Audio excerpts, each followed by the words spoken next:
After 12 years of running my father's company, I finally made it worth $75 million at a family dinner. My dad looked at me and said, smiling, "Your brother will take over." Now my heart sank, but I smiled back the next morning at work, changed everything. I still remember the way my father smiled that night, his hand resting proudly on my brother's shoulder, as if he had already made up his mind long before speaking the words that would change everything. "Your brother will take over now." I felt my stomach drop, but years of practice kept my face composed. I smiled back as if his words didn't pierce straight through me, as if they weren't unraveling.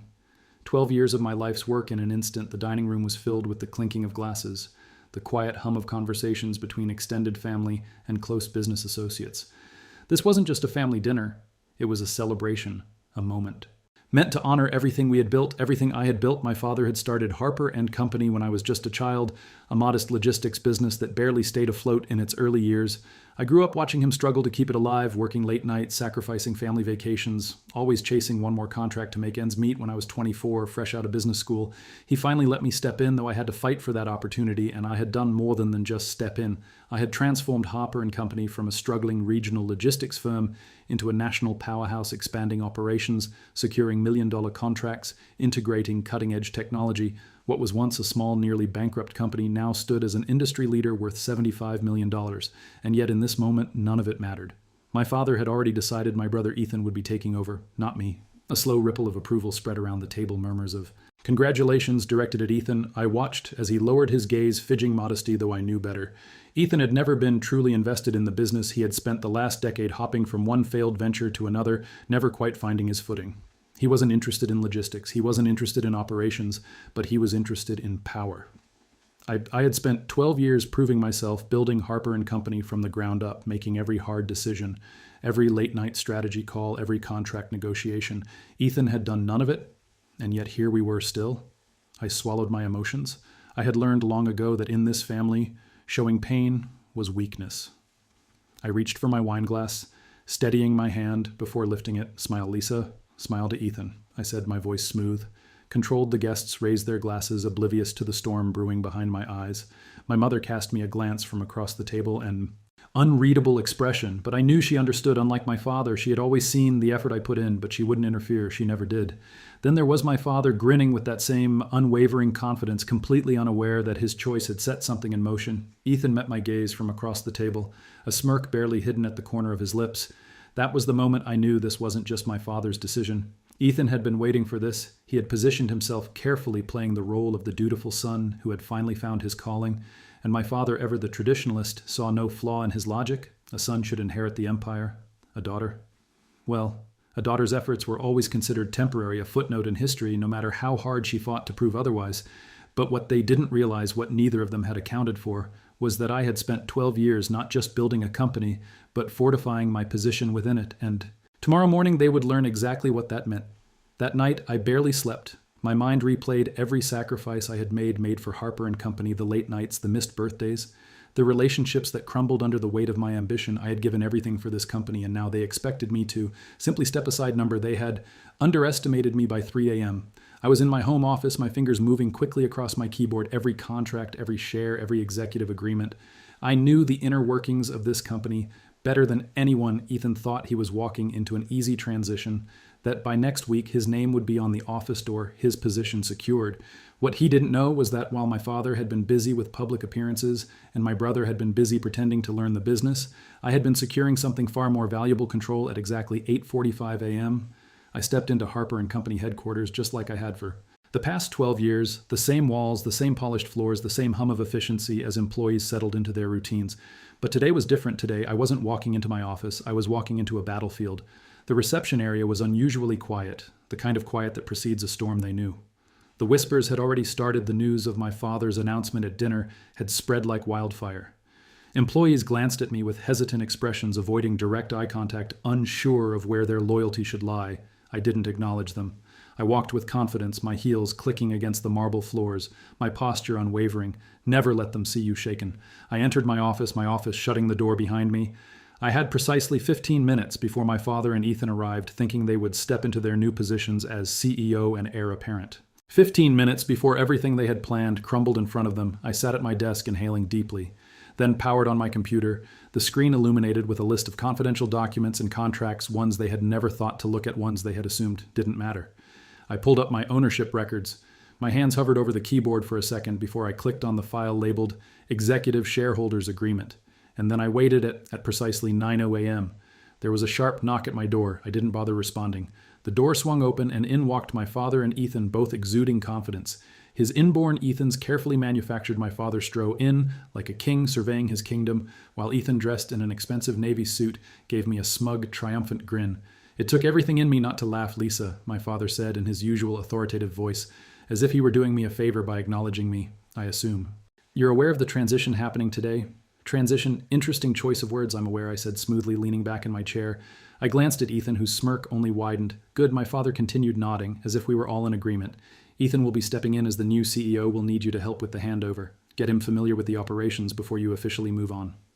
I arched an eyebrow. "Move on," I echoed, fidgeting confusion.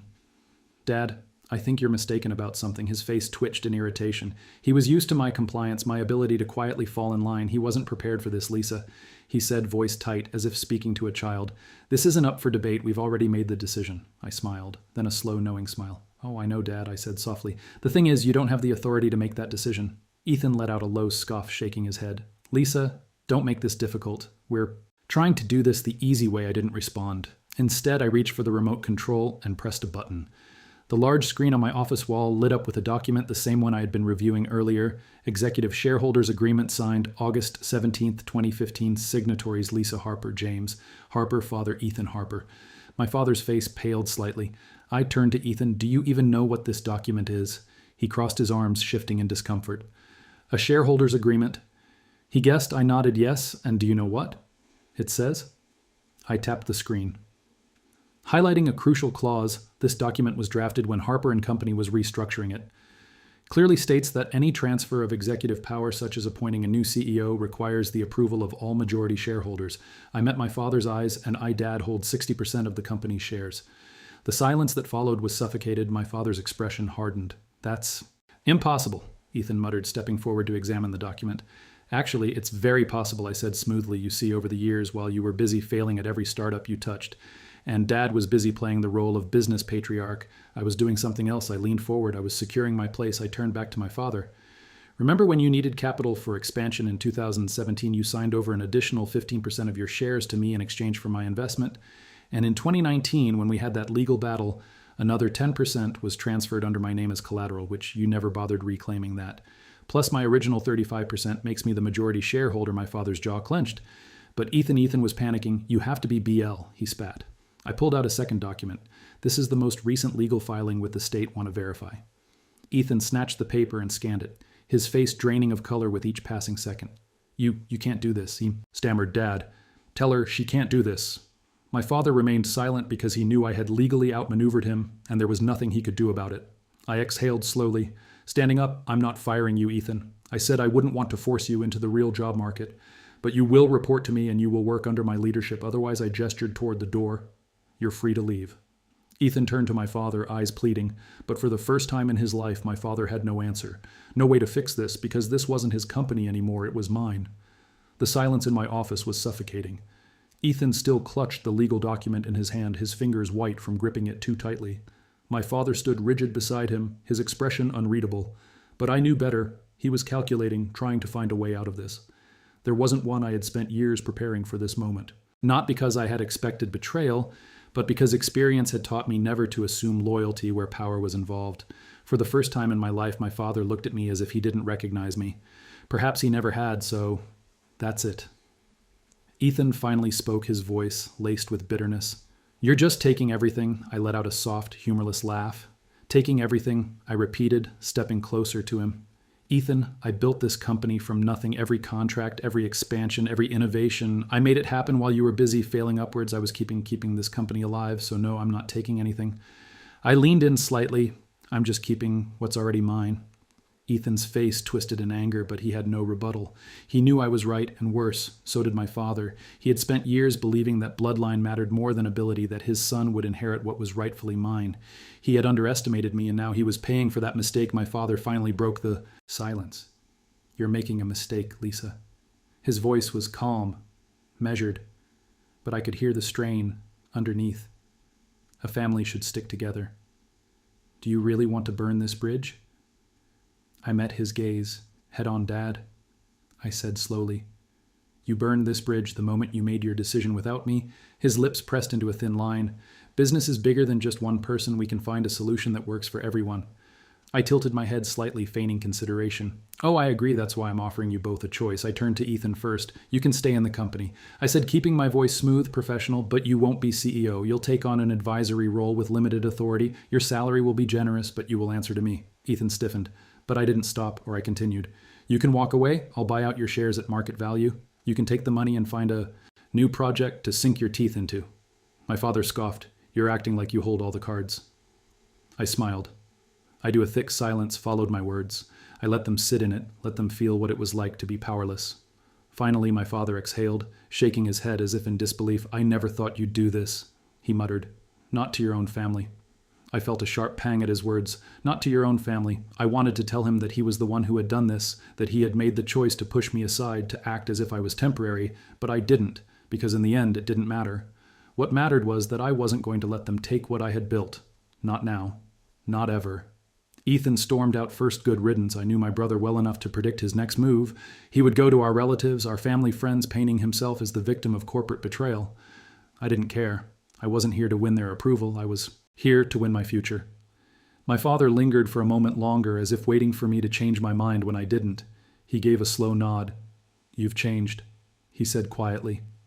I met his gaze. No, Dad. I just finally stopped pretending. Then he left. I exhaled, sitting back down in my chair. I should have felt victorious. I had fought for my place and won. But as I stared at the empty doorway, I felt something else too. A quiet, lingering ache. A part of me had always wanted my father's approval. Some small, desperate part of me had thought that if I worked hard enough, if I proved myself over and over again, he would finally see me. But the truth was, he had never really looked. And now he had no choice but to see me for what I really was. Not his daughter, not his temporary stand-in, the true leader of Harper & Company. I turned back to my computer, my focus shifting. I had spent 12 years building this company. Now I would spend the next 12 making it untouchable. My father and brother had tried to take everything from me, but in the end, they were the ones who lost everything for the first time in 12 years. My office felt empty. No phone calls from my father, no passive-aggressive emails from Ethan, just silence.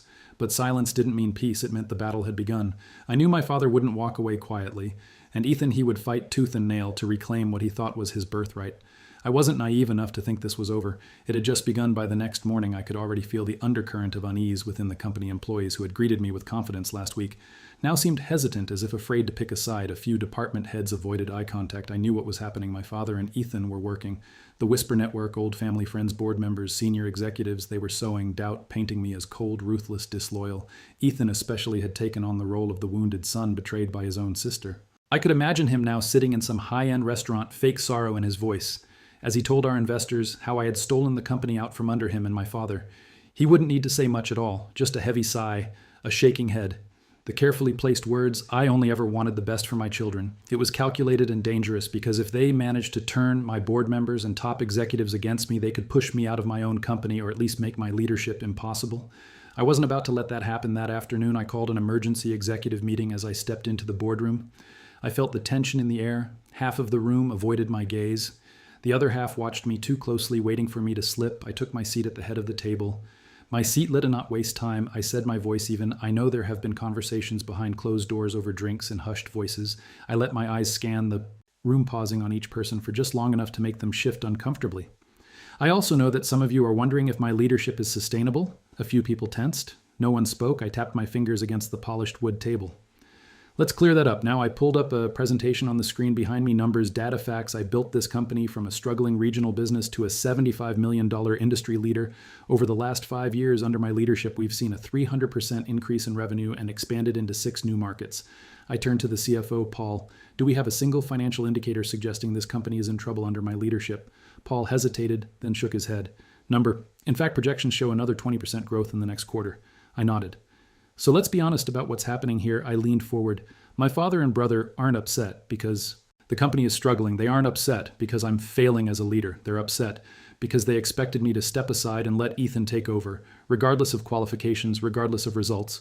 The room was ENT, then I dropped the real bomb. I also know that some of you have been contacted in the last 24 hours, offered incentives to push for my resignation.